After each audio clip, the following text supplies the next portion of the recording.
জামাতের অপকর্ম নিয়ে ভিডিও করার অপরাধে আমাকে অনেকেই হুমকি ধামকি দিচ্ছেন। তাদের উদ্দেশ্যে শুধু এতটুকুই বলতে চাই যে আমি প্রত্যেকটা কথা বলার আগে বলি যে আমার যদি কোনো ভুল থাকে তো আসেন, বসেন, প্রমাণ করে দেন। আমি আর কখনো জীবনে লাইভে আসবো না। যদি এটাও না পারেন তো আইন আছে, আদালত আছে, চাইলে আপনারা মানহানির মামলা দিতে পারেন। আমরা প্রত্যেকটা উত্তর দেওয়ার জন্য আপনাদেরকে প্রস্তুত হয়ে আছি।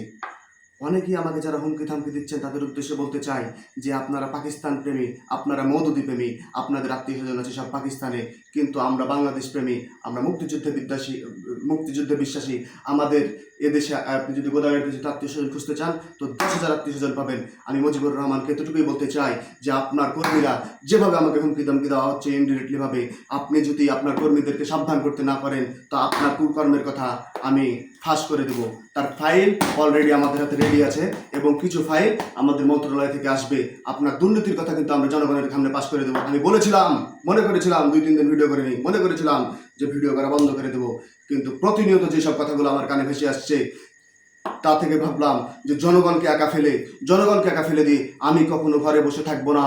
আমি আজ থেকে গত সোমবার থেকে মন্ত্রণালয় খুলবে রোববারের দিন। আমি সোমবার থেকে প্রতিনিয়ত আপনাদের সামনে ভিডিও নিয়ে আসবো এবং এই জানোয়ারদের, এই পাকিস্তানের দালালদের, এই মধুদিবাদের, এই ধর্ম ব্যবসায়ীর সকল মুখোশ আপনাদেরকে খুলে দেবো। আমি বাইরের কারো খুলতে যাব না। আমি লিফট আকারে আপনাদের সামনে প্রমাণ উপস্থাপন করবো। যদি কোনো ব্যক্তি থাকেন যে আমার কথাকে মিথ্যা প্রমাণ করতে চান, যদি মিথ্যা প্রমাণ করতে পারেন, পারলে আইন আছে, মানহানির মামলা দিবেন, কিংবা আমাকে বলবেন যে আমি আর কখনো জীবনে ভিডিও করতে পারবো না। আমি প্রত্যেকটা কথাটাকে বলে থাকি, যদি একটা ভুল প্রমাণ করে দিতে পারেন তো আমাকে বলবেন যে আমি আর জীবনে ভিডিও করবো না। তো রেডি হন, আপনি রেডি হন। জামাত ইসলামের প্রত্যেকটা নেতাকর্মীকে নিয়ে কিছু বলার ছিল, কিন্তু বলবো না।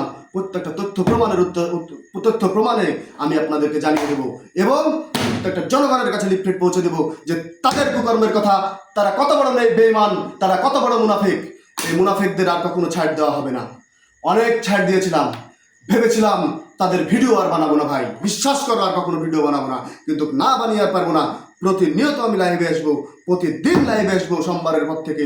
শুধু মন্ত্রণালয় খোলার অপেক্ষায় আছি।